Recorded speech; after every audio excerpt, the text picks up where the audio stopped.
So the hope today, let's just get really clear about what we're wanting to do today. We want open houses to be a serious pipeline filling machine, really a marketing opportunity. One thing that's great about open houses is they're accessible to anyone.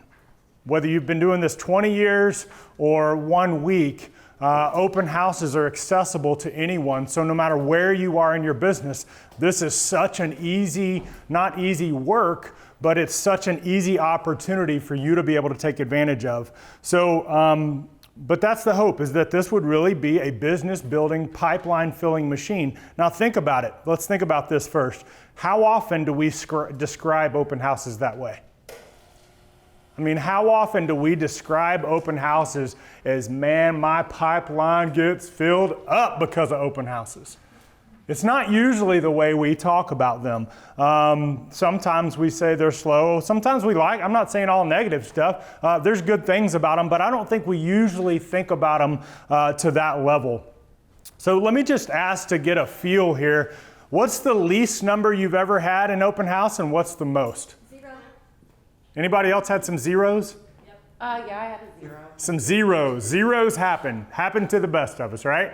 All right, what's the most you can probably remember? 36. Wow. 55, 36? 24. 200? Debbie, you can't hold an open house at Bass Pro. I'm just kidding. I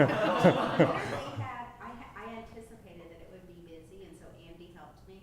Sweet. And it was a house that had been converted, it was a schoolhouse that had been converted to a house about 25 years ago in an area I used to live in, and I knew that people were going to be interested in this house just because there was always a level of interest.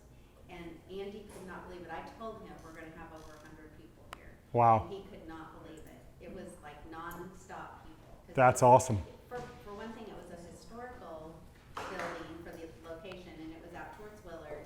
So, I mean, typically very slow because north side and kind of a unique property, maybe slow, but no, it wasn't. It was Yeah. nonstop traffic, and we probably could have stayed there. We left at 4:30, 4:45, but we could have stayed. And, Right. But it was just a really good way to make contact with people it wasn't just the open house. It was just. It was way beyond the open house. And here's the thing, a lot of times when we describe our best open houses, what do we usually talk about? The house. We're usually saying, here's why it was an amazing open house. And we talk about the house. What we don't typically talk about is here's why this was an amazing open house, because here's what I did. Right? Would you agree with that? Usually we do. And house absolutely has a lot to do with it. But one of my hopes today is make it to where what we do becomes part of the explanation for the results we get, not just the house.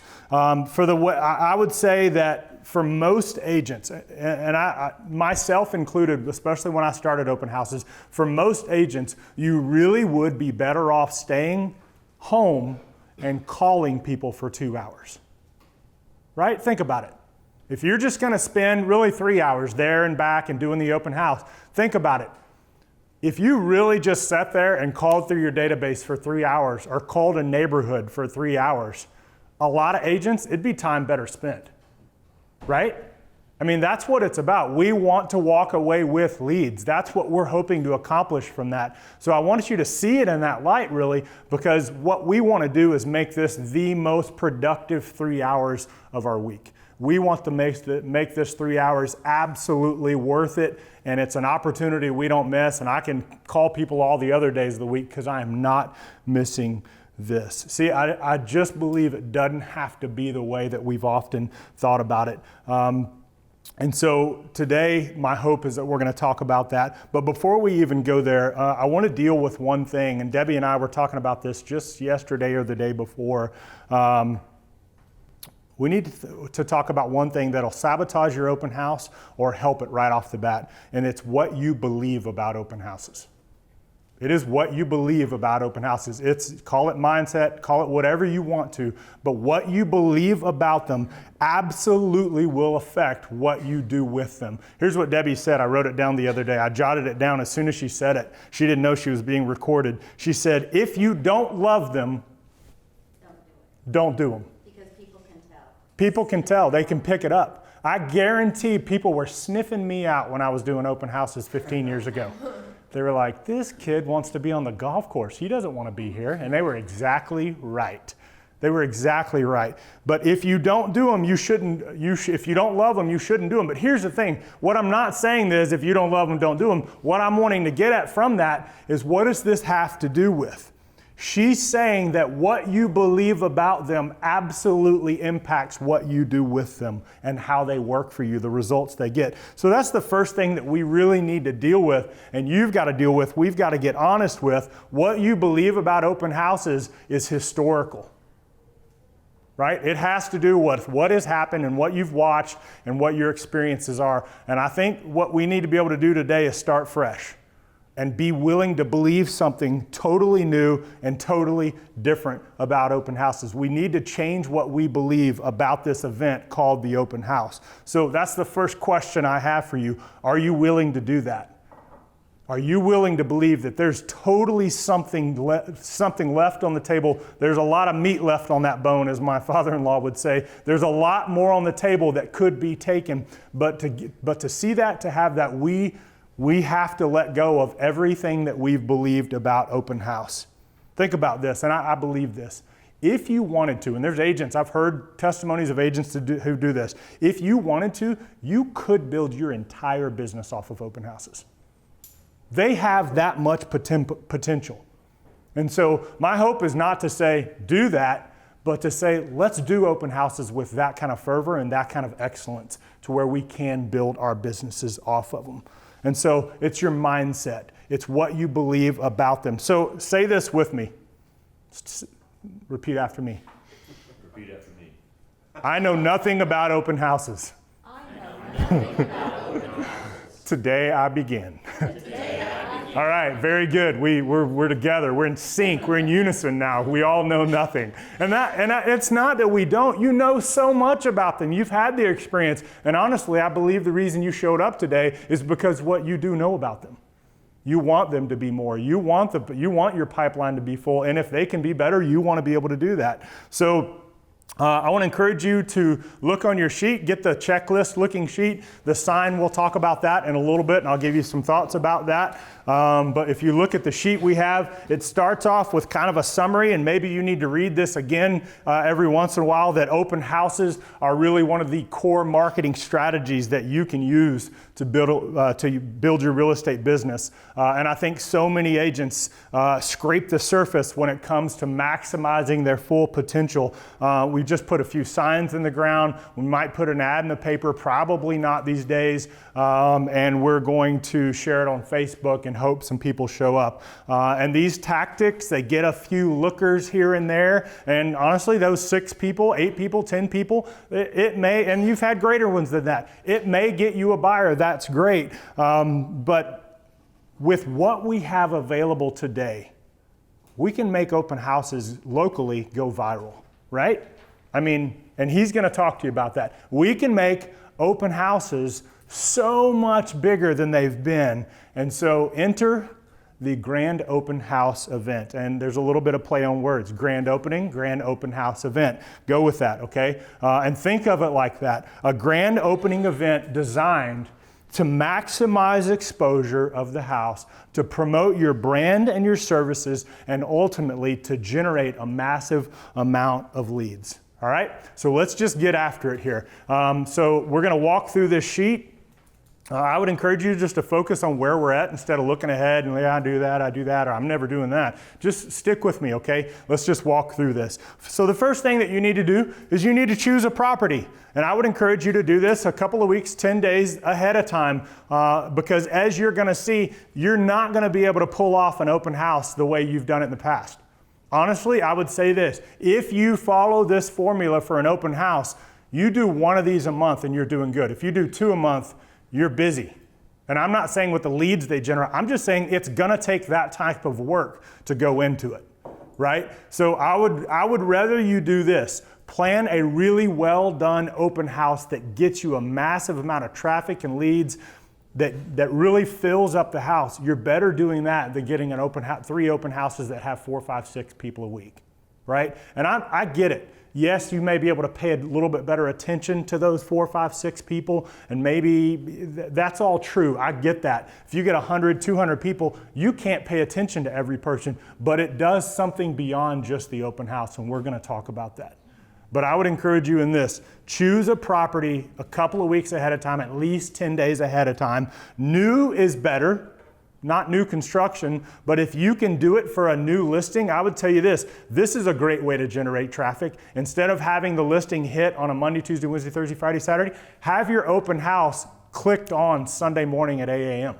Like, have the listing go live. Not only, because you know what buyers are doing right now, right? I mean, they're just waiting, and they call you. 11:30 p.m. Hey, can we go see this? Yeah, sure. What time? How about 12:15 in the morning? You know, they want to do it now, and they're looking at that. So what if you had a listing debut on Open House Sunday?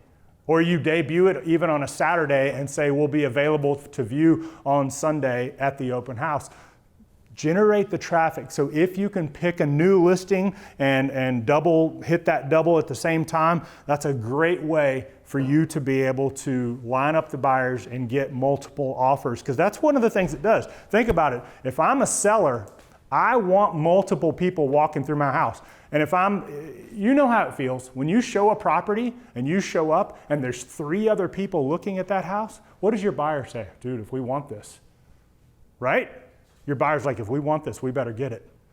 How much better is it for your seller to be able to have that happen? So if you can line that up, great. If you can't, that's okay, all right? Because we're not relying just on the house or anything like that. Ideally, choose a neighborhood you'd like to farm, because you're about to farm it, okay? So ideally, choose a neighborhood that you would be interested in doing more work in. And third, before you get into any of this other stuff, remember, it's not about the house alone, okay? It's about the opportunity this gives you for your business. This is not just about this open house. Your open house, the seller, whoever it is gonna get as good a service as they could possibly get, right?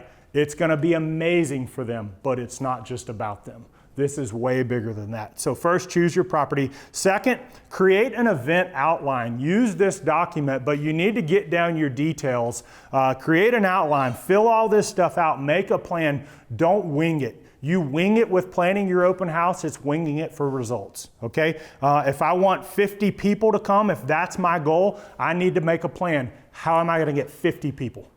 If I want 100 people to come, how am I going to get 100 people? Create an outline. Third, enlist vendors to co-sponsor the event. This is cost and promotion. So think about it. Who's a title company or a lender? A lender's a great one to be able to do. Get a lender to go in with you on this. If you're going to spend some money on this, on food or brochures or things that you're going to do, get a lender to share the cost with you, okay? And again, here's the thing you're going to have to remember in this.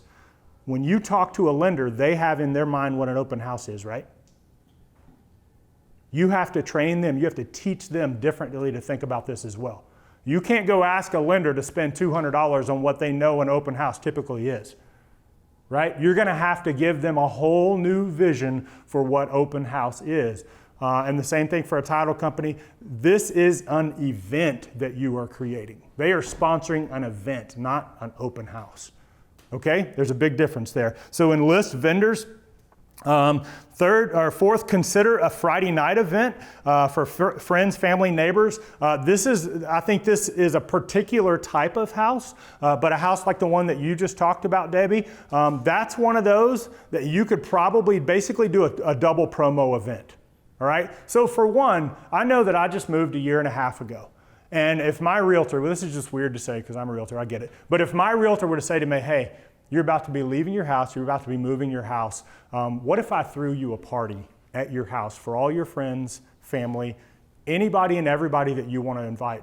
I'll throw the party, I'll take care of the costs, we'll do wine and cheese. This is just one of the best ways to get it circulating and to get your friends and family to see the improvements you've made, to get it ready, and just it's the best place to begin to get the word out. What if we did that? What are you going to get to do that? You give me their name and number, I'll invite them all. I'll send them a nice invitation. It'll be a nice event. We'll make this. It'll be a fun event for you. All you're doing is offering to get their friends and family together. but guess who the person is that they're all seeing? They're realtors at this party. So at a certain type of house, just one of those houses that you know is in a high traffic area, probably a little bit more upper end house, doesn't have to be, but this is a great opportunity to do a friends and family only on a Friday and then do the deal on Sunday. And listen, that's just double promotion. You're making a splash about an event. So just consider doing that. And I'd love to see one of you try it, and I'd love to help you try it. I'd love to help you talk through it and think through it to try that. All right? So next, you need to send the seller a checklist. I would encourage you, and maybe I'll work on getting one of these together, but I would encourage you to just create like a one-page document for a seller. Hey, you need to get ready for what's about to happen.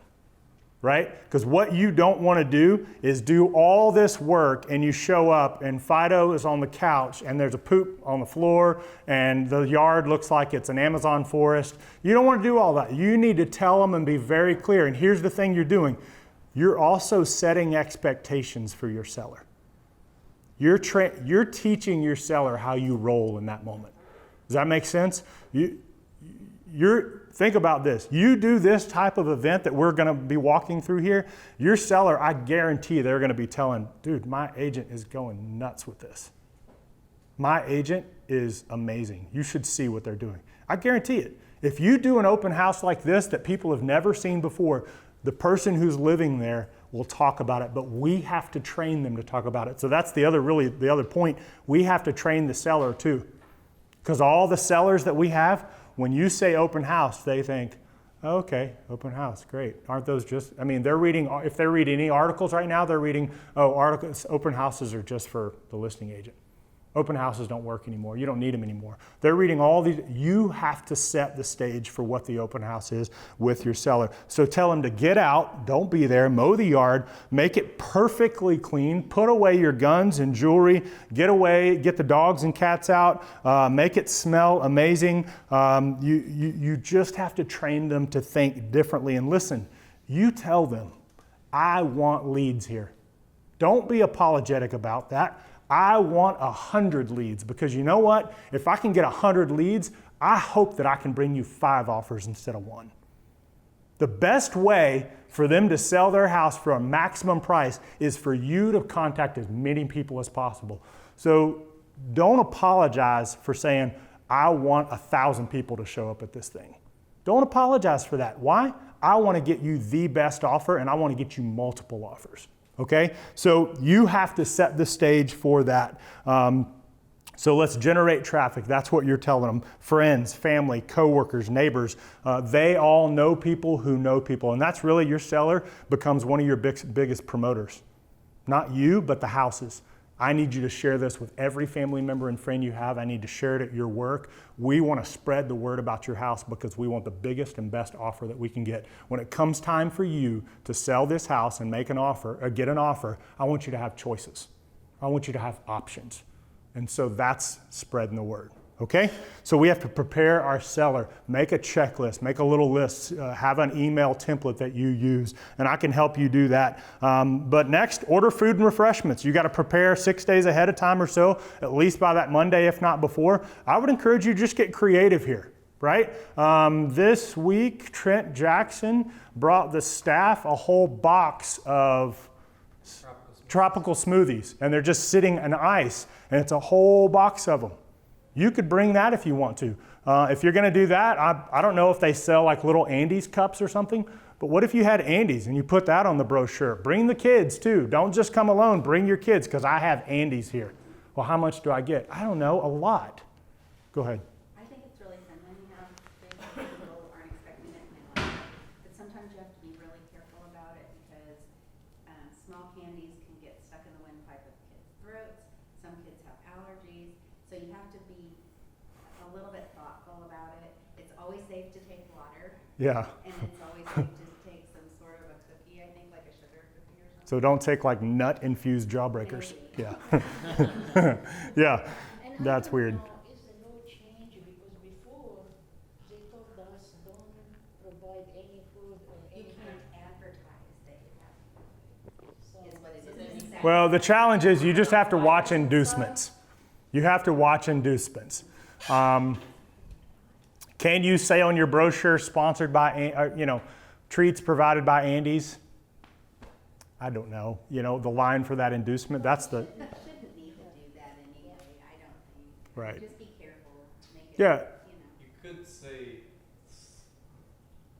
refreshments provided by Hogan Land Title or something like that. 'Cause Right. then you're not inducing Hogan is, and they're allowed to. You just can't do, and I ask about this, you can't, Different than a luncheon. what's that? How is that any different than a luncheon? Because the luncheon's private. Luncheons for realtors. it's for realtors, it's not to the public. The inducement was always like the if and then. So like if you sign in, you'll get a cookie. But if the cookies are just there, Yeah, Not necessarily. It has to be provided evenly for anybody who right. wants That's what it. I'm saying. Like it would be inducement if you only get a cookie if you sign the sheet. well, the idea though, you only get a cookie if you show up. Right. So you have I think that's the trick. But I think you can serve food and get away with talking about food, okay? Come to the mic for a second. So, This is going off the record. here's my philosophy on inducements. You've got a lot of people who are going to fly in way up here, and they're doing whatever the hell they want all the time. We just want to be under this, right? We just don't want to be doing as much of them. So if you do a little bit, Don't listen to what he's saying. officially, Yeah, amazing grace. I'll sing over the mic. but yeah, I mean, like if you're doing smaller things like that, it's probably gonna fly under the radar. Just don't be blatant. Be smart. If you just bring the cookies and the drinks and stuff and lay them out and not put it on your flyer Yeah. and just leave it in the open, let them come in. If they want it, they can have it. If they don't, they can't. They Yeah. don't, it's They up don't to them. have to. Yeah. But yeah, they don't have to. But just, you have your These sign-up are sheet. mine. I was gonna eat these, but I'll share them with you. Yeah, here's the thing. I don't think there's a problem with being able to put that on there. And I definitely don't think there's a problem when you're doing open house and you've got SFC sponsoring it or something for you to get Davis right there.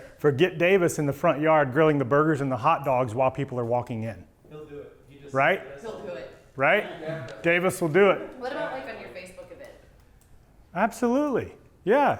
I mean, show pictures of the grill getting set up, right? I mean, I think that's a hard one to be able to go either way. Here's the thing though.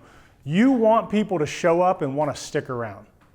It's not just about giving them, but you create an ambiance and a feeling that people want to hang out for. And you create a little bit of a feeling that I think makes people more free to give you their information, which we're not to that yet. But I think you want to create that feeling, create an event. This isn't an open house, this is an event. This is a grand opening event that you are creating something totally different. So I want to encourage you to think about that. What can you do? Andy's Frozen Custard? Is it Pineapple Whip? Is it Davis in the front yard with a grill with burgers and dogs? Go big on this.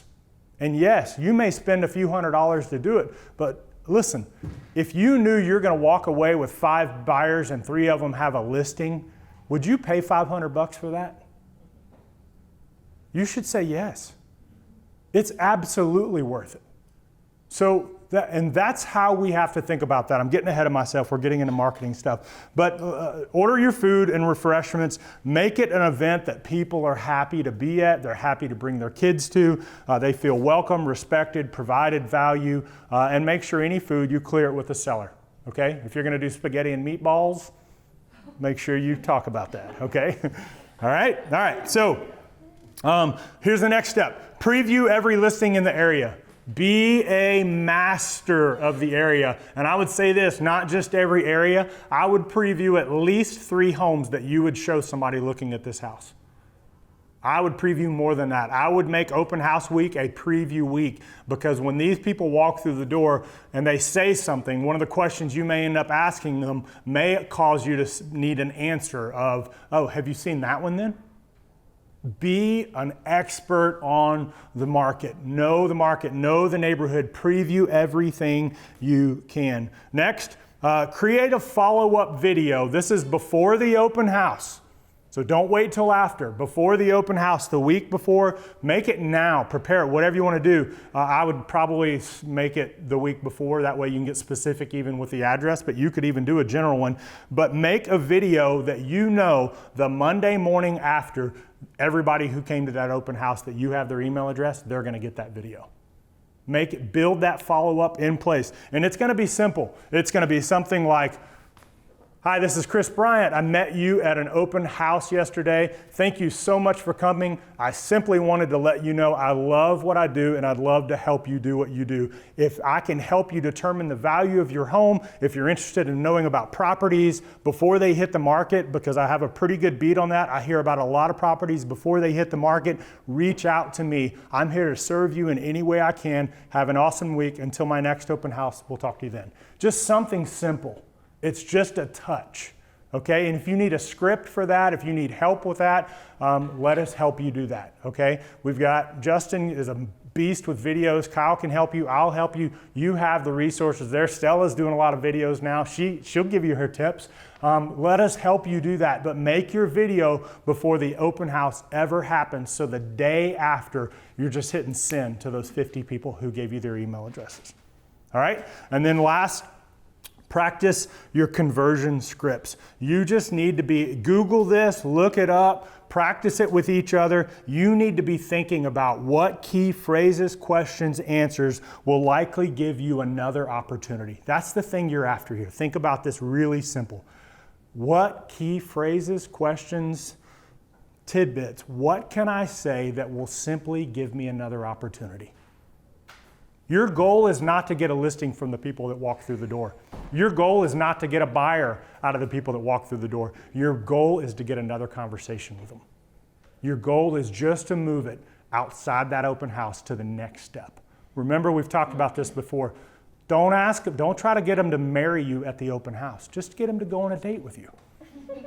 Right? Just ask them out for coffee. Doesn't even have to be in the evening. It'd be pure daylight coffee, okay? You just want the next step to happen. So, first of all, let me just ask you, can you tell, even by what we've talked about so far, this is not your mom and pop open house we're trying to do here. We're not trying to do what we've done. And yeah, again, you may pay some money you will pay some money to do this, but it will absolutely be worth it. The point though is we are not playing games with this. When we do open house, we're not throwing a tent in the yard. We're not playing games with this. We are trying to develop something and build an event that will help us truly build our business. So the first thing, and let me just ask you this. I got on this a little bit ago. You may have heard me ask you this question before. If I offered Boston, if I offered to sell you dollar bills for 80 cents, how many of them would you buy? All of them. Right? You'd come up with as much money as you could, right? All of them. You would go talk to your dog, your uncle, your grandpa, your family, friends, anybody you can. You would say, listen, I've got a beat on a deal here and it's unlimited. I can buy dollar bills for 80 cents. That's what marketing is. That's what marketing is. We give ourselves, I've said this before, we give ourselves marketing budgets. We think of it like we think of going to a casino. Here's how much I'm willing to lose. That's not what marketing is. Right? Marketing is not, I'm willing to lose $500. Marketing is, I'm willing to spend $500, $1,000 so that I can make $10,000. That's the simple concept of what marketing is. So we have to change the way we even think about marketing dollars before we will be willing to even do this. It's spending that 80 cents to get $1. It's spending $500, $1,000 to be able to get $10,000 back with those 3 listings, that buyer. All right? So in preparing for this, what we want to do is we want to be able to make a plan and prepare. That's the first thing we have to do. We have to get intentional and make a plan and prepare. All right? So next part, marketing, attract the masses. So your goal is to tell the world about a grand opening event happening at 123 Main Street, right? You are creating an event. You are telling the world. You want it to be published. You want it all over the place. You want to position it as the place to be. That's a totally different type of thing. And this will determine how people perceive it in their mind, because this is the trick too. When you're sharing this with the people out there, they know what open houses are, right? But you're about to teach them what open houses really are. So you have to know that. You're going to have to reposition this in everyone's mind. You're going to have to surprise them by what they're seeing. I think what Chris touched on as far as the experiential part of open houses is something that you can do with the inventory that you have. So Jenny Cox, relatively new agent in our office on the other side, she had an open house at a place that had a really nice backyard and fire pit. And we were talking about ideas on how to build that up. And I suggested have marshmallows and chocolate and graham crackers and do a little, make your own thing. Because if you can start to create a memory that they may have there when they live there, that's the kind of thing that we want to do through marketing, is come up with ways that they can imagine themselves living there. Because that's what they're doing anyway. If we can help them along with that by providing something there, really good. Another one was Marty Cheney in our office over there as well. She wanted to do this big reveal type thing. And we didn't end up doing it, but I suggested to her to buy a red carpet runner and make it a red carpet event. They're I just looked on Amazon while Chris was talking. You can get them for $10 and just roll out some red carpet for people and make it into a little bit of a thing. If you can add one little element that makes it unique, I think that certainly helps with marketing, and hopefully it helps with the overall presentation of the property. So yeah, if you want to come up with ideas like that, stop by. We can take a look at what's going on with that house and maybe highlight something that's great about it, because I think that's a good way to go. The first thing that I want to talk to you about is, obviously, most of you know already how much we talk about Facebook advertising, right? And There's a breeze. there you go. There we go. Cool. So most of you know already how much, at least I talk about marketing on Facebook. It's super cheap. It's way cheaper than doing a mail campaign for an announcement for an open house. And it can spread out a lot more. So a lot of people will take the link from their website and promote that, and that's totally fine. But if you create an event on Facebook now, Facebook is trying to diversify the types of content that are going out on the network right now, and especially from business pages. Hopefully you haven't seen too much of a drop-off in the reach of your business page, but we might be able to expect that moving forward. Facebook will always change. So we have to kind of get clever with this stuff and keep up on the things that are coming out. So different types of content, like an event, are what Facebook is looking for. So if you go to the events section of your business page right here, and this is just a dummy page that I made up, so it's not actually going to be published.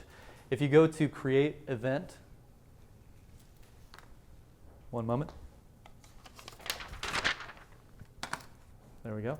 If you go to create event right here, this is a really good way to do it now. This photo right here would be the main photo of the house probably, or if you want to do a graphic, hit us up in the marketing department. We can whip something up for you that says open house on it or whatever. If you're wanting to do advertising on this, it just can't have too much text. Facebook won't allow you to run ads on an image as the primary visual element that has more than 20% text. So we just have to be clever about that. So hit us up, we'll get you hooked up with that. So I'm just going to pick a random picture here. There aren't any. So we're just going to use this very old Stinger Group Russ. I was testing that to make sure it fit on their page, so that's the reason it's there.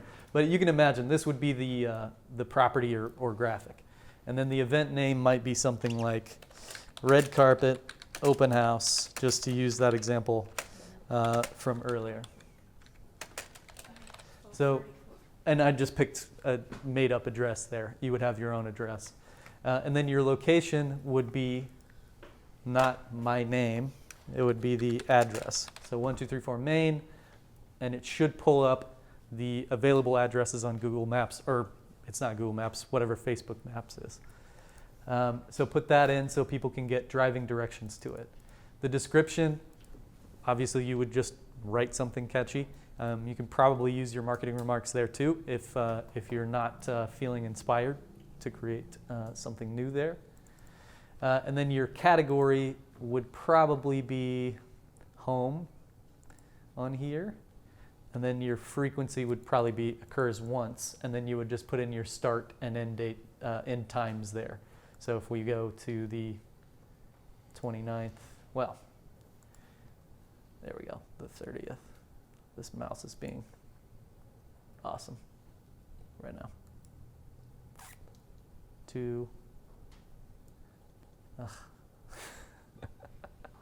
You get the idea. I'm not going to find it. You would go 2 to 4 or 1 to 3 or whatever it is you're going to do.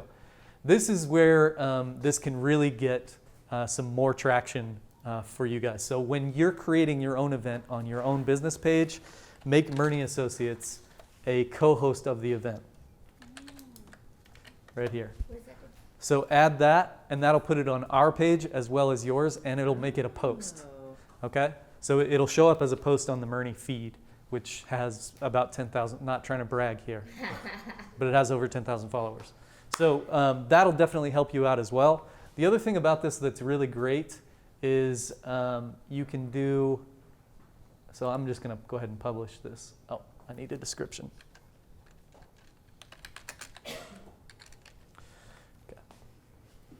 Kyle rules. Yes, with a Z. Okay, oops. Yeah, that's not going to work for a dummy page. Let me get over to the Murney page real quick. So here are our events. The good thing about this is, and let me accept Donna Cleus is here, and I need to delete that now because it's showing as a real event. But what people can do here is, and this is a great one by Donna Cleus right here. She's been the first one that started doing this. Is when they hit interested on there, it goes out to their friends too, and that can spread out. So when Chris was talking about getting your seller to help you promote this stuff, have them put going, have them put interested, and it'll spread it out even further. So that's a really easy way to do that. And then you can start the discussion thread in there if people have questions about it. You can put that in the description, like feel free to ask questions about this property and I'll answer it here on the event. So that's a really, really great way to do this, I think. And we would be happy to help you do that, help you promote it. So another thing you can do here is spend money to boost this event. So if like Chris was saying earlier, if it's like you're putting it out on Sunday morning and this is the first day it's going to be out, you can do a boost event right here, which is just like boosting a regular post. Sky, where did you find the boost spot? It is right there, boost event. And when you're looking at it on your page too, it should be just in the same spot the boost post button is. And it'll be blue like that as well. So if you've done that before, it's a very similar process. So there's a few things we need to fix here, but audience is where we can get this to go out to just that neighborhood.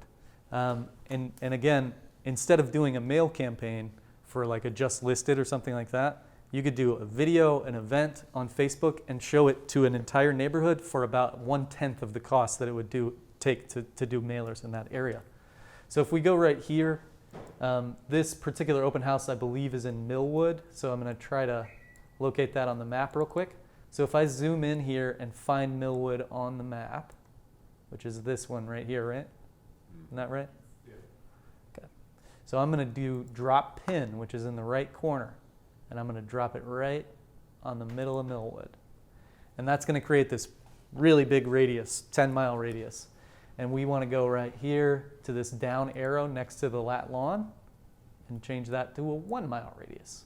And that's going to get Highland Springs, all of Millwood, and a little bit of the surrounding area. If you want to reach more people, you can always broaden that out. But this is a really good way to make sure everybody in Millwood knows you're having a big open house, red carpet open house, or whatever the heck you're doing. Everybody knows that you're doing it there. And this is an audience of fewer than 1,000 people. So on this, it's going to say this is too specific. Don't worry about that. Facebook wants our audiences to be over 100,000, but in a lot of cases for real estate, that's way too big because that's just, we're throwing it out there and whoever sees it, sees it. We want to be more targeted than that. So we're going to pay a slight premium, not very much at all, to be able to do this kind of targeting. So if we hit save here, then we can scroll down on the left side and it says increase the duration. So I'm going to bump that. Oops. Okay, cool. I love when things go wrong while I'm teaching. It's my favorite thing. It's very difficult. Yeah. It's, yeah, because the date. Okay. Let's pretend like that's not there. So for $25 in this area, we would reach between 37 and 4 days. Okay, cool. So I'm not sure why that's happening right now, but that won't happen on yours. Totally won't happen. I promise. So if we had $25, we would probably run that for a little bit longer. But if you wanted to do it for a single day, you could, and it'll show you your estimated daily reach right there. So there's something not quite right about this because there's a very few amount of people there. It would normally be like between 300 and 800 people for a budget that size in a 1 mile radius. That's typically what I see.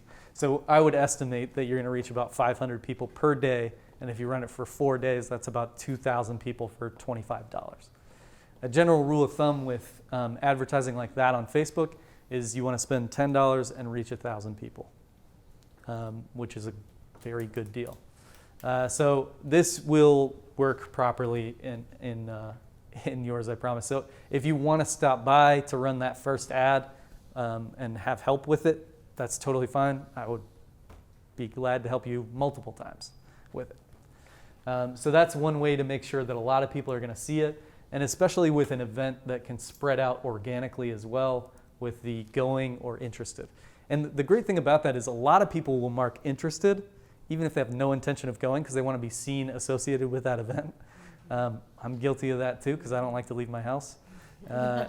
So I'll be like, yeah, totally, support you guys, but not go. So that's a really great thing there. And then the other one is, the other way to do this is to spread this out by, yeah, I know it's bad, but putting it on Zillow as well. So I'm going to use the Boss Man's account here.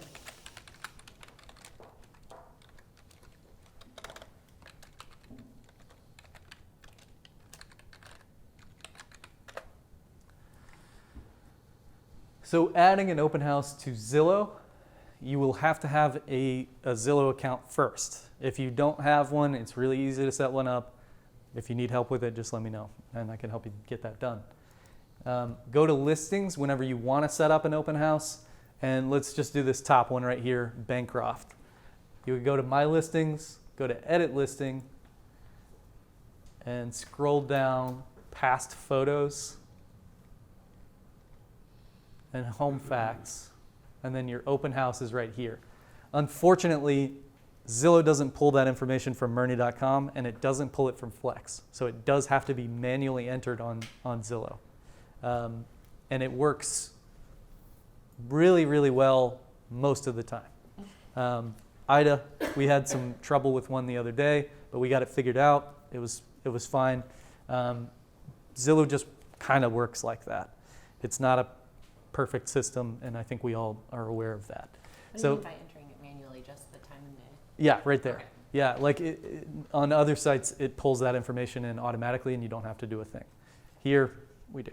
The problem I had on that when I kept trying to enter it manually is it would never take it. It took me a while to figure that out, and it's always because of number of rooms on the web. And stories. It doesn't pull that, so you have to go back. It always says 2 or 3, but you have to put like 7 or 8. Yes. Or it won't take it. What? Exactly. What? So I'll show you what he means. So if we had an open house here, and we'll just say 1 to 4 for the sake of time.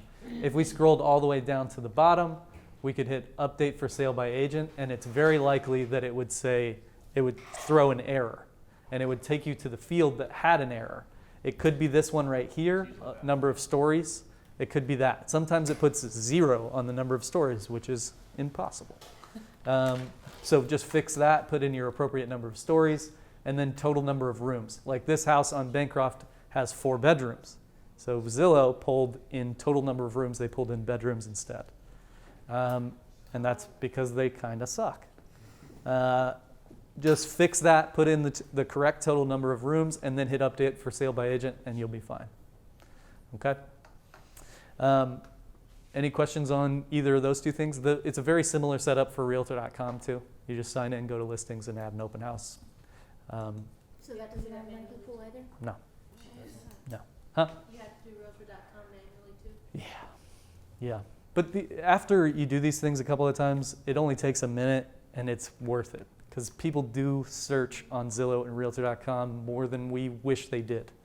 But it's worth the couple of minutes that it takes to put the open house on there to make sure you're showing up for that weekend. I'll tell you, like 80% of people that come to my open house is on Zillow compared to Murray.com. I see the open on the Murray site as Yeah. open house. So And keep track of that. our website does really well, but it doesn't do as well as Zillow because they got a war chest of money to spend to advertise, and we have a war bank, piggy bank, little pocket thingy compared to them. Thanks. That metaphor Yes. killed it. Yeah, that was a great metaphor. After social media, so let me just say this, go big on social media. I mean, just go big on it. Let it be a place where you blow it up and make it a big deal. Beyond that, the first item actually on that checklist was place open house signage in the yard. And again, I would say go big on this.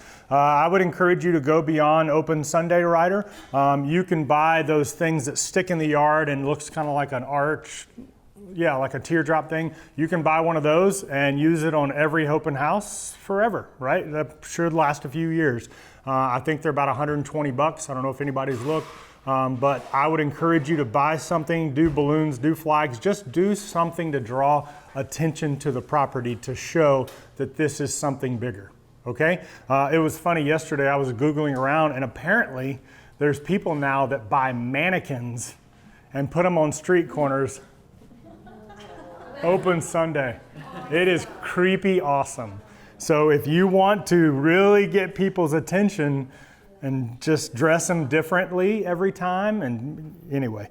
All right, so place open house signage and your mannequin in the front yard. Don't put a mannequin in the front yard, please. But place some open house signage. Make it visible. Make it very lively, if you will. Make it something people see when they drive by. Thanks, Kyle. You bet. Next, ask your photographer, your lender, the title company, it's not written there, include the sellers and their family. Ask them all to share this. So you want to get everybody on board who works with you. And again, this is one of those things. If you're doing one of these awesome ones like this once a month, that's cool to do. If you're asking them to do it every single week, they may not be willing to do it. But if your lender is doing this and they're spending a few dollars on it, they're going to want to share it anyway, right? But ask anybody and everybody you can to share this event, okay? If you can put it on the HOA, if there's a thing you can do for that, do it, all right? So just explore all those options. Next, this is maybe a new one for you, but send a video invite to your entire database. Send a video invite to your entire database.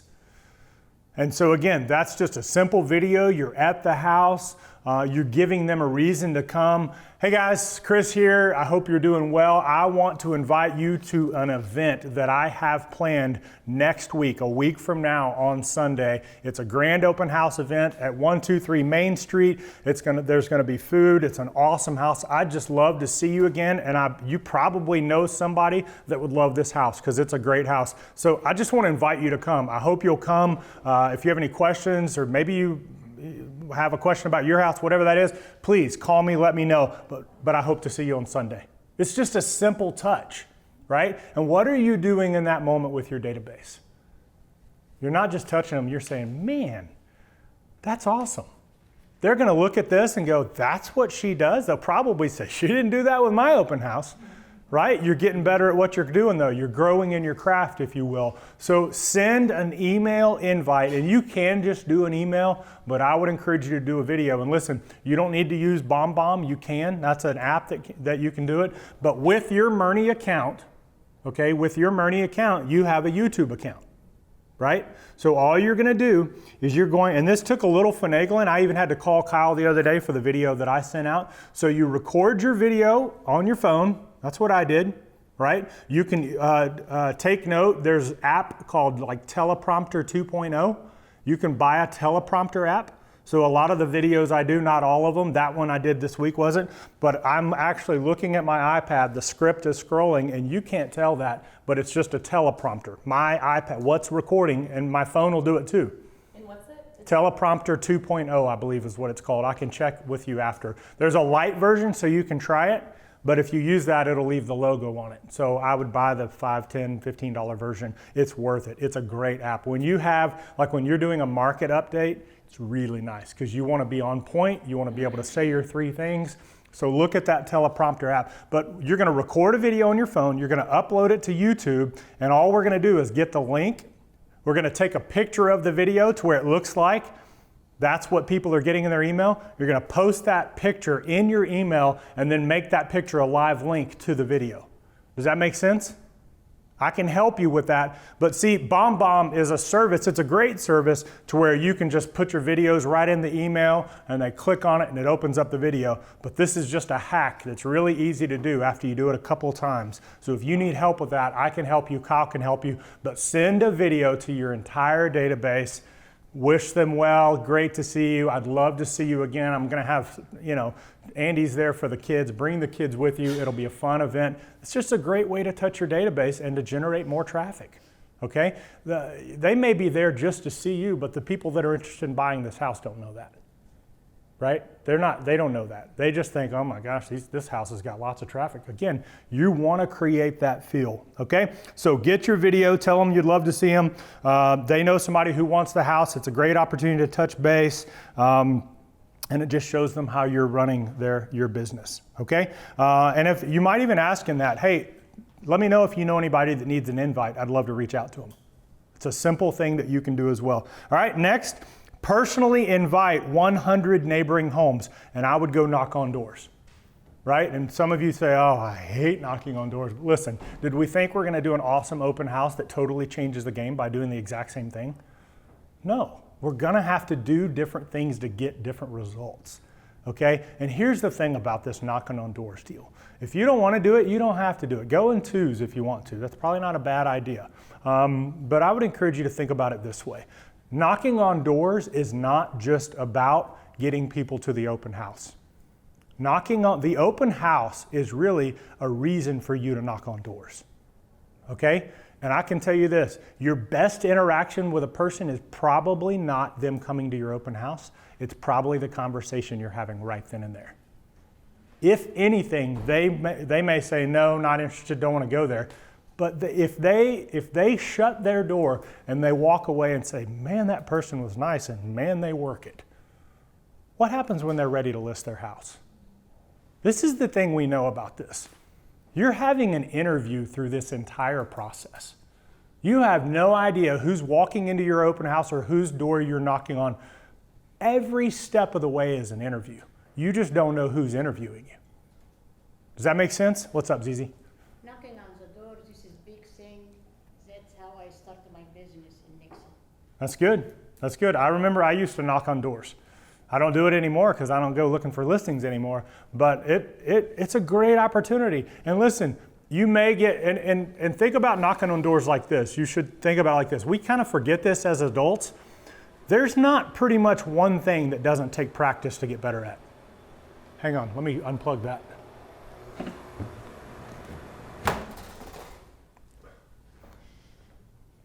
We're back. There's not one thing that doesn't take practice. Doesn't matter if it's swimming, cartwheels, knocking on doors, right? Everything takes practice. I tell my son, you'll have to swing the baseball bat 1,000 times before you're going to learn how to hit a baseball. I could say this, you may have to knock on 1,000 doors before you really know how to work the door. Go ahead. Are you knocking on doors with the open house flyer, person I made invite? What do you I'm knocking on a door, I've got a flyer, and as soon as they open the door, I'm putting it in their hand. Hey, my name is Chris Bryant from Murney Associates. I'm hosting an event right down the street from you or 2 streets over from you. I just want to invite you to come. It's an open house event, it's this house, blah, blah, blah, blah, blah, blah, blah. Great. How long have you lived here? So-and-so, so-and-so. Listen, here's one of the things about this market. I'm expecting multiple offers on this house. Have you ever even thought about selling it? And even beyond that, if you have, what price would make it worth for me to walk down here and talk to you? I mean, honestly, this is a great little question, little thing we could say to people when we're talking, and that's not what you want to say out of the gate. But what if you said this? So, kind of a curious question here. I know you're not selling, but is there a price that it'd be worth for me to come knock on your door about? You're just getting curious, right? Is there a price that you'd like me to call you back? Think about it. Here's my card.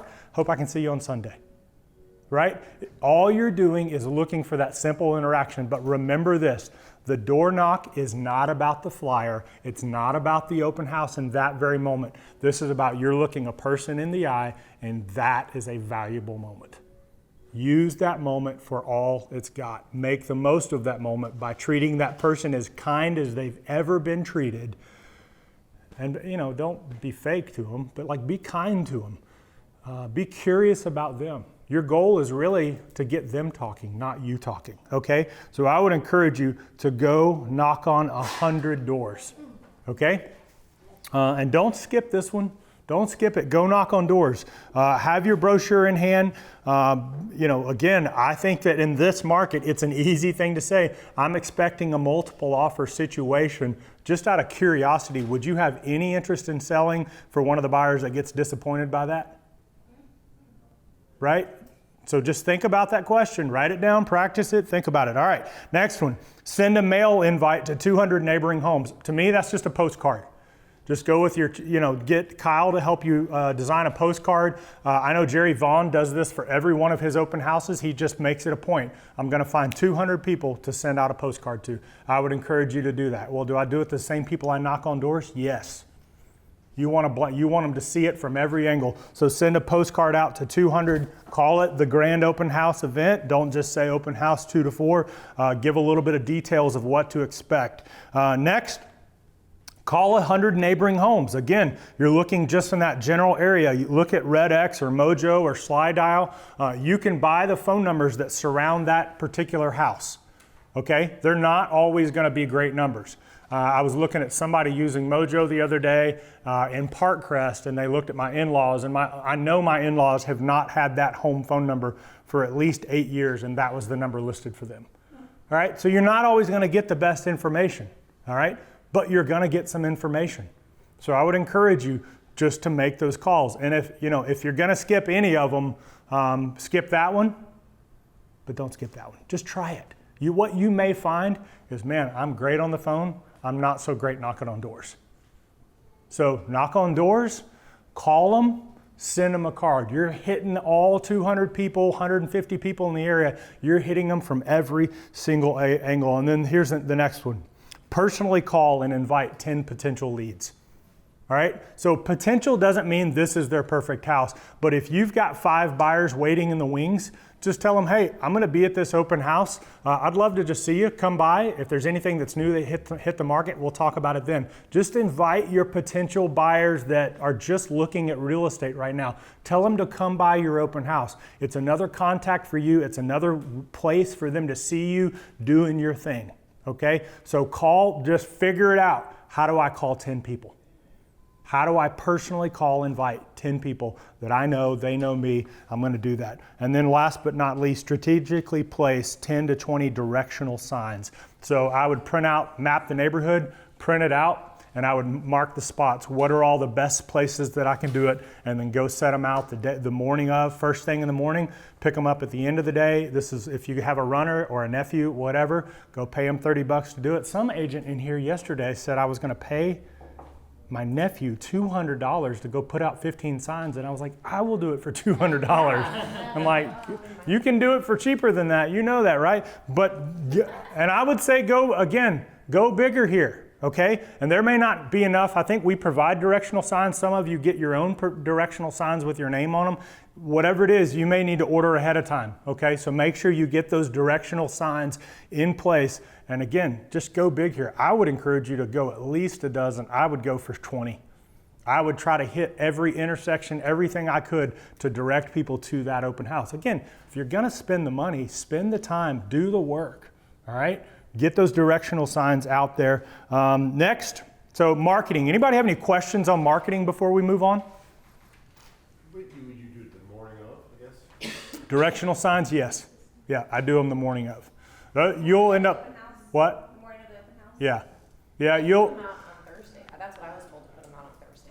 That's great. Put them out on Thursday. If you can do that, here's the thing I think you'll see. When you put out a bunch like that, Nervous that it's like, you're probably going to lose some of them. And I think that's an expense you may just put into it. If you're putting out 2 or 3, I get it. Honestly, the earlier the better. Okay? Know the local city ordinances and all that stuff, though. Know where you're putting them. If you're putting them in somebody's yard, go talk to them. What is that? It's an opportunity to talk to them. And it's probably within driving distance, driving ball distance of the house. So it's an opportunity to tell them, hey, this is an open house. We're making this a pretty big event. I am expecting multiple offers. You've heard anybody that might be interested in selling in this neighborhood that I need to talk to? Because I'm kind of expecting this to go a little crazy, right? It's a great opportunity just to talk to someone. Chris? Yeah. I was just going through the list, and there's one that we didn't hear you talk about, which says offer a take-home gift with your card. Oh, yeah. Where was that? It's under marketing? Yeah, it's right under the. Good. So I think this is, just a simple thing that you could do. And this may cost you $150 to do it, something like that. But what if you, just as an example, what if you made little take-home bags? It was a little cellophane clear. You went to Askinosie Chocolate and said, how much can I buy 100 of those little things for? They're little chocolate squares. You put your business card, you put that. Maybe you put a kid spinner for a kid. If a kid's going, there's a kid one, whatever that is. But is there something that you could give them that's just kind of impressive? Like, I got a going away gift from an open house. That's weird. It's right. I mean, it's just something. So what can you do? Maybe it's just, maybe it's a payday. I don't know. Whatever it is, maybe it's just something. So think about what little thing could you do for $1 a bag? Maybe $2 a bag. If you create 50 of them and you just do it for the first 50 that are there. Again, if you create them, they don't go, you save them for the next one. right. Okay? So I would encourage you to make some kind of little bag, something they can take home with them. And honestly, here's the thing. I think that when you do that, they become more willing to give you some of their information. I think they become more willing because you're continually offering, you're giving. And so I think that makes them a little bit more susceptible to give to you. All right? Let's move to conversion, capturing leads. So this is the thing that we know about this. If you don't capture their information, it doesn't mean it's all worthless, right? It absolutely doesn't mean that. It just means you're dead in the water on being able to take a step with that person. It means you have to be the waiter. You have to wait on them to come to you. And so if you don't get their information, if you don't capture their email address, their name, something, you can't do anything to create movement. You can't do anything to help them take another step. You're totally at their mercy. So you need to do the best you can to figure out what works. And let me just say this is going to take a little bit of testing. And I've learned this about agents because I've gone into different open houses. Some agents can ask for information and it's almost like they just asked to give you a free meal. I mean, they're so good at it. And there's some agents, I walked at an open house a couple of months ago. I wanted to leave the house as soon as I walked in.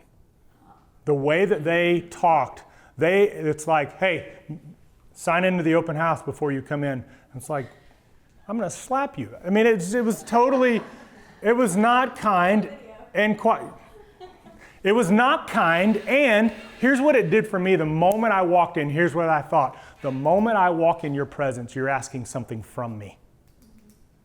You want something from me. And I think that there's some of you that have that gift, that you can do that, and people just like, can I give you my Social Security too? There's some of you that can do that. So it's gonna take a little bit of playing, but let me give you a few thoughts on this. So for one, first, greet every guest with hospitality and enthusiasm. This may sound like a no-brainer, but listen,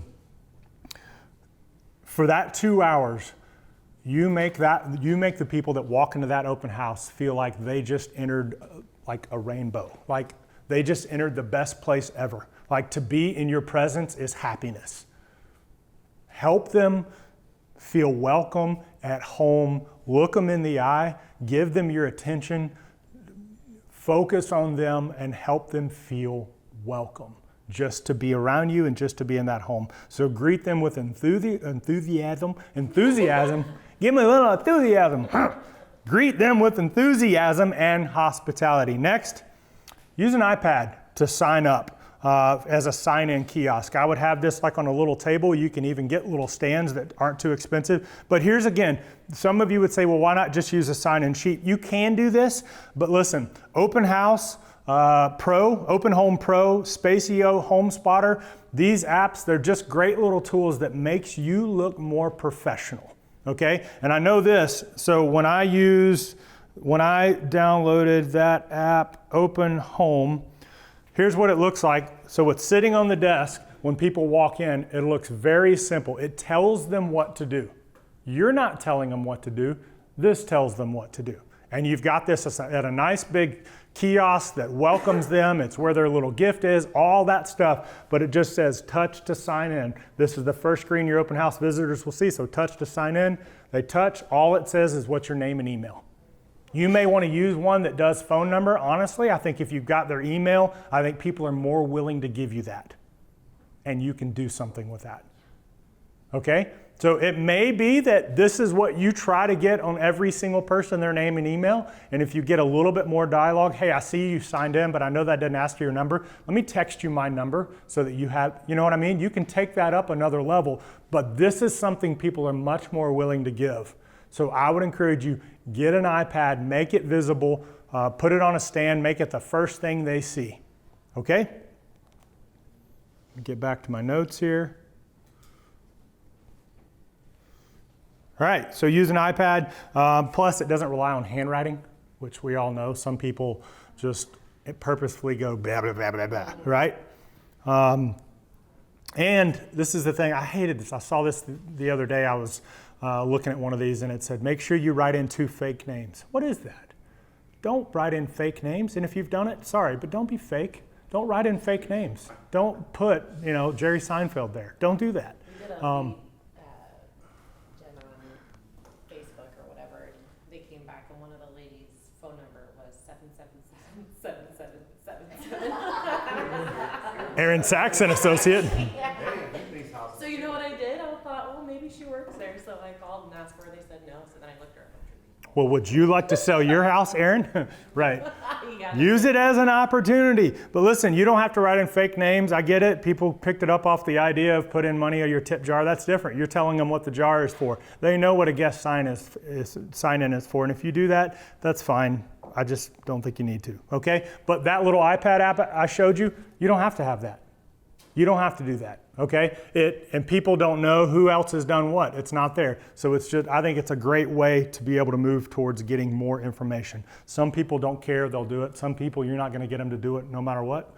Move on. Okay? Next thing. Create a welcoming sign-in station with a welcome sign. Grab the welcome sign that I showed you, that I've got printed out for you. I'll put this right here. So here's the idea here. The idea is this is just a sample. I would say that you can put this on a little stand up on the table, but I would encourage you to go big here. Okay? So in my opinion, you buy one of those standing banners that looks like this. It's one of those standing banners. They're $150. If you want to go in on it with 2 or 3 different agents, then you share it, whatever you want to do, because it doesn't have to be personalized to you. But I think these are great things. Think about what this says when people see this. All right, for one, it's another simple tool of telling them what to do. Welcome to my open house. Look around, ask questions, eat food. Thanks for stopping by. Make yourself at home. And one thing I had on here, it's not on here. Look around, ask questions, eat food, sign in. Thanks for stopping by. So it's one simple way that you could be able to, again, encourage them to do that without you being the one to do that. But you have that on a ginormous 32-inch wide by 6-foot tall banner that just zip, clip, folds up right when you're done. It's simple, it's easy. Okay, so I would encourage you to have a very obvious place that you want people to sign up.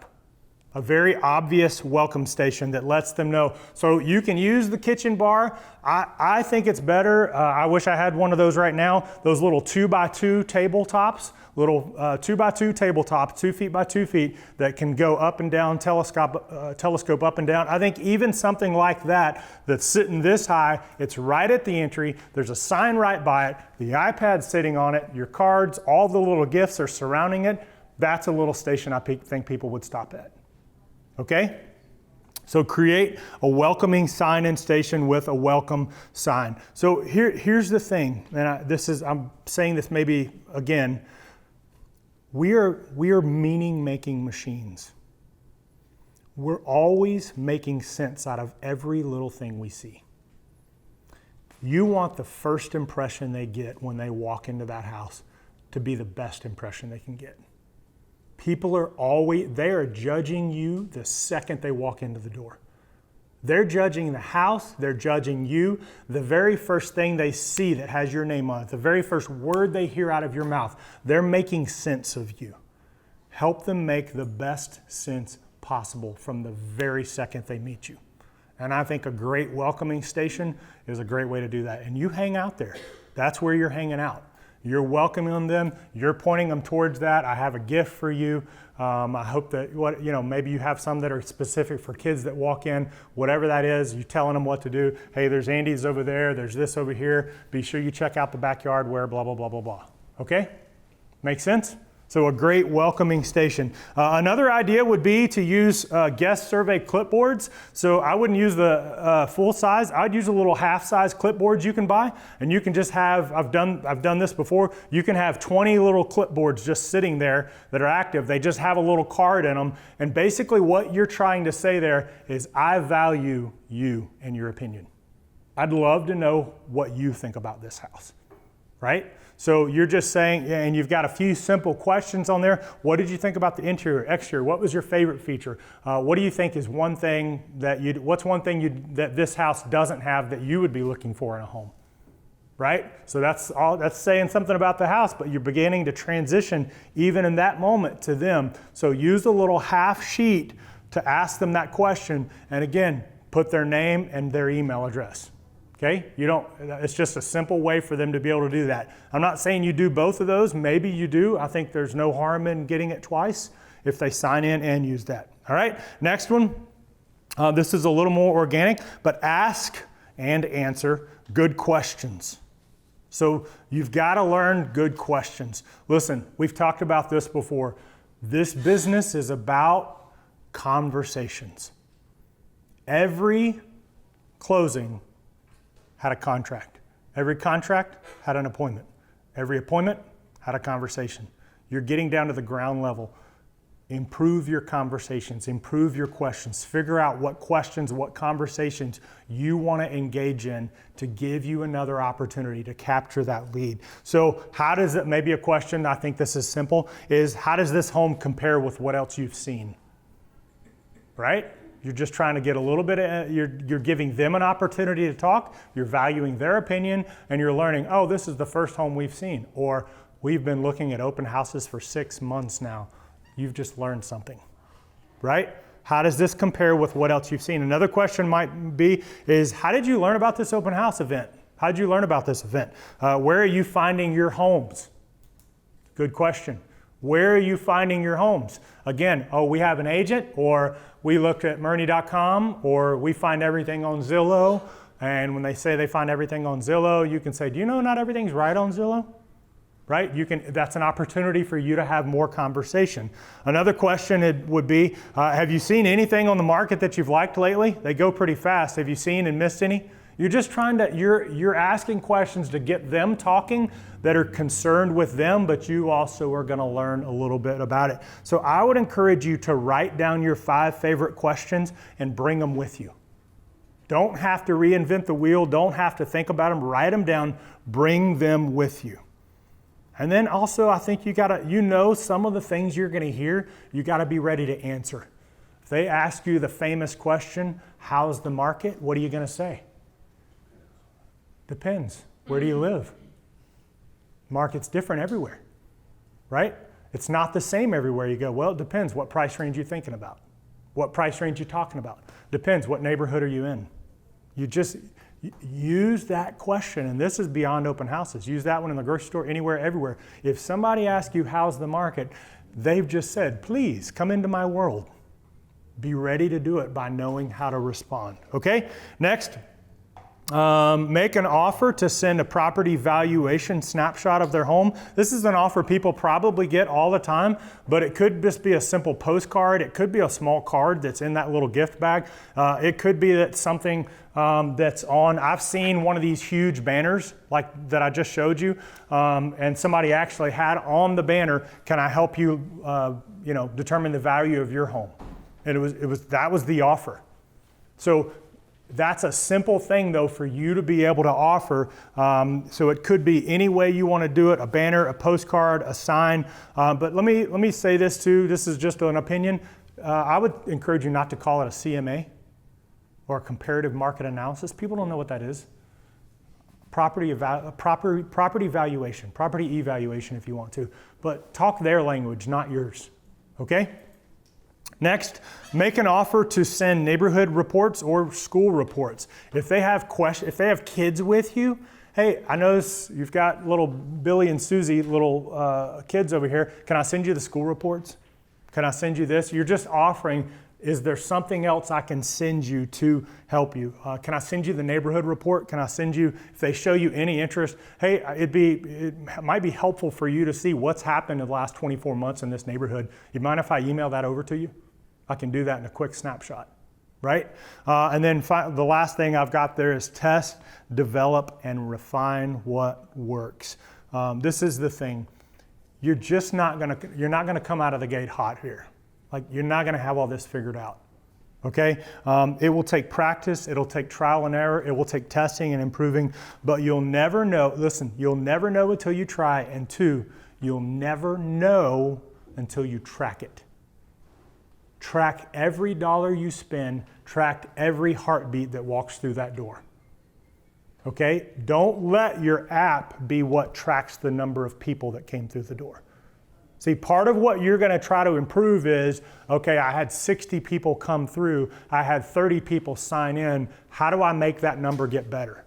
If you don't track that, all you're going to be relying on is your subjective experience. So test and develop, refine what works, track everything you do. If there's anything I would say in this business that people need to grow in doing is track what you do. Know the numbers that matter to you. Know your numbers. And let me just say this. These are the numbers you need to know. You need to know your conversations, your leads, your appointments, your contracts, your closings. You need to know those 5 numbers. Know those 5 numbers, tattoo them on the back of your hand, not the back, maybe somewhere you can hide. What's that? Conversations, how many people am I talking to? Leads, how many leads are coming into my world through what I'm doing? Appointments, how many people am I meeting? Contracts, and that contracts means listings and buyers signed, basically. You could also track how many contracts are signed, but I'm saying in that, how many listings and how many buyers did you sign? And if you want to track how many contracts, that's fine too. But then closings. How many closings did you have? And listen, the first ones I named are really the ones you're paying attention to every day. You pay attention to your conversations and your leads and your appointments, all the closings will take care of themselves, right? Pay attention to those first things. That's what you're after. But with your open house, all that you do, track it so you can very objectively look at it and go, okay, I spent this, I got this. This is how much it cost me to get every person to walk through. This is how much it costs me to be able to actually get those appointments, right? So you want to be able to track that. But here's the thing, determine to do all you can to connect with the people who attend and give yourself an opportunity to connect again. That's what I said earlier. That's what your goal is. I want to connect again outside of this event. Okay? Which is what we turn to now, follow-up. That's the last part. So I said this on Tuesday, the money's in the follow-up. Most agents have a follow-up and nurture plan that's focused on buyers right now. They focused on somebody who's wanting to do something right now. So think about this. If there's 100 people that walk through your open house, how many are probably buying in the next 3 months? 5, 6? And yet most often, I think the way we think about people, way that we think about they're a hot one, is what they're doing right now. How many of those 100 people are going to buy in the next 3 years? Probably 40. I don't know what that number is. 36 if you're doing the math, and it's 12 a year, right? Is your nurture, your follow-up plan, aiming at just the 5, or is it aiming at the 36? You want to be able to create a plan that gets not just the next 3 months worth of buyers, but the next 3 years worth of buyers out of even that one event. Okay? So this is why you have a database, communication, and plan. A plan for touching people 25 to 30 times a year. Okay? And your numbers can be all over, but that's what I would encourage you. And if you need help building that, let me know. I can help you do that. Listen to this. If you don't have any kind of regular flow of communication with the people in your database that's already happening, when you get a lead from open house, you don't have anything to drop them into to stay in touch with. It's all going to be dependent on what you organically remember to do. Does that make sense? So your goal is, I need to have, here's my 100 people in my database, and I have a plan that I'm touching those 100 people 30 times a year. They're going to get 12 newsletters. They're going to get 4 quarterly reports. They're going to get 2 phone calls over the year, 2 notes over the year. They're going to get 3 different postcards for happy birthday and Christmas and, Billy's birthday, whatever that is. I've got these scheduled things. Anybody that's in my world gets touched this way. Anybody and everybody. And all I have to do to make sure that happens is drop their name in the bucket called my CRM. As soon as they get dropped in there, that happens. Does that make sense? That's what you're aiming for. Otherwise, if you're just doing this, I'm going to follow up with them afterwards, all you're doing is relying on those people who are just interested in buying in the next 2 or 3 months. And I'd say you're even missing some of those because you don't have a plan in place. And besides, you want something automatic. You don't want to have to reinvent the wheel here every time, okay? So if you haven't done this, get your database set up, have your plan in place for touching them 25, 30 times a year so that when you meet them, you can simply do your 2 or 3 immediate steps and just add them, okay? So let's talk about these touches real quick. 11:30, we'll be winding up pretty soon. So first, I would encourage you to do this. Send a thank you text immediately after the open house. If you get their phone number, send a text, and here's what you're doing there. All you're doing is opening up a new line of communication. The longer you wait, the weirder it is, right? Like if you saw someone at an open house and you waited 3 weeks to finally text them, would that be weird? No. Yeah, it's totally weird. Get that whole thing out of the loop already. The night you get it, send them a text. Send them a text. Hey, it was great to meet you. This is my cell phone number. I can show any house on the MLS. If you have any questions, any needs, you need anything at all, I want this to be your 24/7 hotline. Call me anytime. Just send that simple text, okay? And I would save that text in your notes app and just be ready to copy and paste that sucker over and be done with it, okay? Second, call or email a video. I've already said this, have your video ready. If you get their phone number, call them, okay? And I'm not saying you shouldn't do both, but at least make one of those visible touches. And again, one of the things about a video that's so great is you get to manage the impression, right? The video that I shot the other day that I emailed to all of you, that was take 12, right? The other ones were, tongue-tied, or I just said the wrong thing, whatever that is. You get to manage that impression. That's what's great about a video. So call or email a video the day after. What does this mean? And there's a tip later that says this. It means your Monday is open. If you're doing this event, Monday's a work day, Monday's a busy day, Monday is a day I'm keeping my schedule open. All right, third, send an under contract notice. This is just a great way to follow up. This is an awesome way to continue to maximize the open house. So if you knocked on all those doors or you sent out that card after you're done with the open house, and yes, it got 5 offers and it went under contract that day, and you told them, hey, I'm expecting a multiple offer situation. What happens when they get a postcard that week saying it's sold? They just, man, this girl knows what she's talking about. She sold it just like she said she would. When I list my house, I want that person. They may not say that, but they may. 50-50. No, it's not. 50-50 would be good stats, but send an under contract notice. Next, send a handwritten thank you note. You may have to do some investigation to find their information, but just thanks for coming. Great to talk to you. Here's my card. This is my number. Make it your hotline. Call me anytime. Okay? Next, add the contact to your database. You've got to make sure you have your database and your flow set up. Add that contact to your database, and then I've already said offer a take-home gift with your card. Questions about conversion, nurture, follow up. I have a question. Yeah.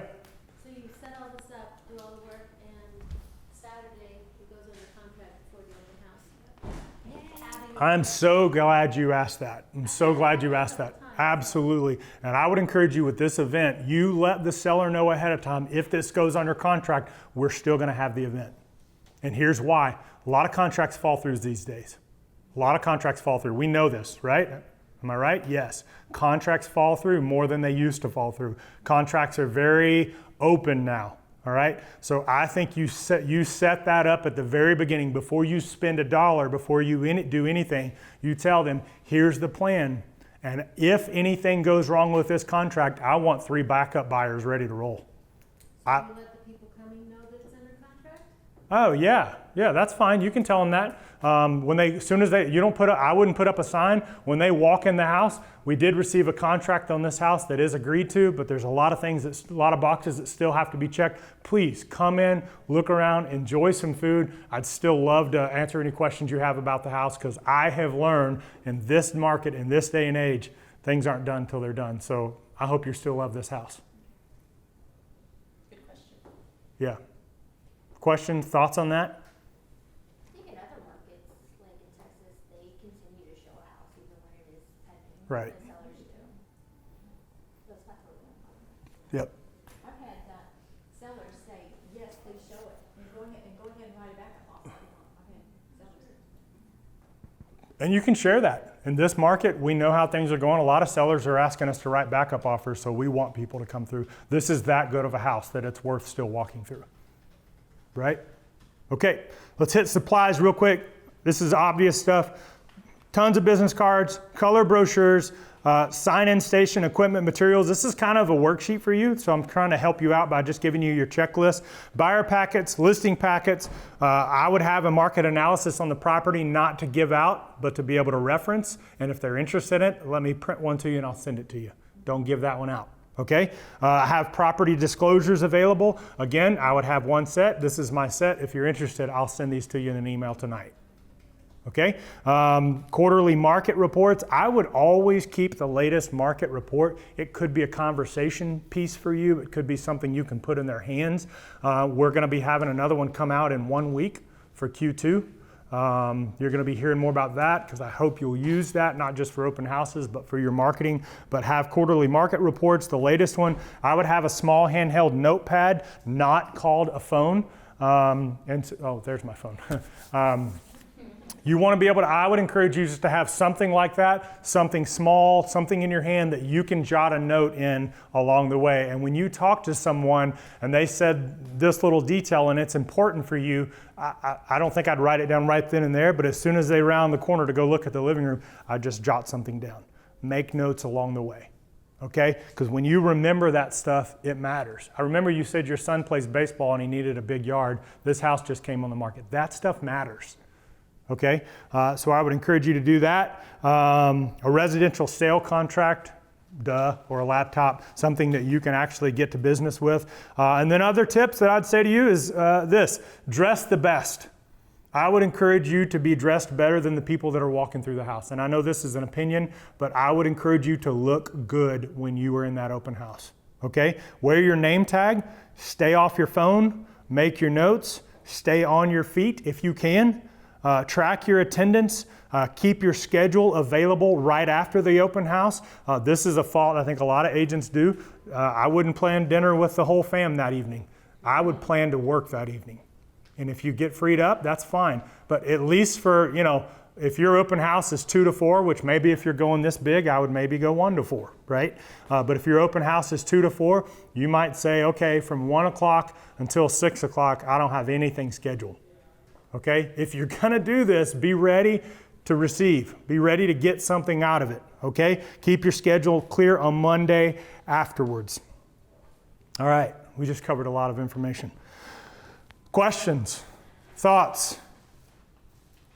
I hope this is giving you a feel. This is not your same old open house. This is a big deal. This is a big event. This is an opportunity. This is a marketing opportunity. It's a lead opportunity. I'll tell you this, last week, my wife and I were in a restaurant that I took her back to that I went the time before I was there. And one of the things that I was just blown away by was just the service. I've never seen service like it, ever, hands down. 2 people are taking care of us at the table. And the first guy that walked up to us, after he was done talking and walked away, my wife and I looked at each other and smiled and kind of laughed like, oh my gosh, that might have been the nicest person I've ever met in my life. It made us want to stay, and it wasn't fake. Like the guy was totally sincere, but I tell you what, we wanted to hang out at that restaurant all night.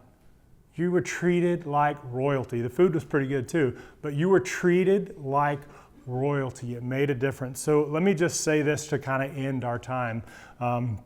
There's a quote from a guy that an author I like, Dallas Willard, and he says this: the most important thing is not the thing you achieve, but the person you become.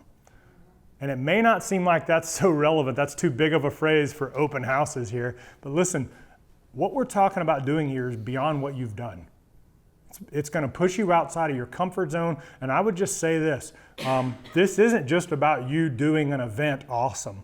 This will challenge you and change you and push you to become more than you are and to make your business more than it is. And I would say when you feel that tension, you feel that pressure, push into it. Don't pull back from it. Does that make sense? Let this push you beyond what you are capable of. Let this push your business beyond what you're capable of, because you've heard me say this. You do the same thing, you're going to get the same result. You want to do something different and become more and make your business become more, you're going to have to push that. Okay? So if I can help you along in any part of this process, please let me know. Kyle would love to help you. Justin, any of us would love to help you. But listen, July is a great month. Interest rates are so low right now. Are you talking about that on your social media? You should be. Interest rates are back down into the 3s again. They're so low. The jobs market is as strong as it's ever been, which means people can afford houses. I know there's not enough inventory. Whoop-de-doo. We all know that, right? But now is the time to get after it. And so I would encourage you to plan an amazing grand open house in the month of July.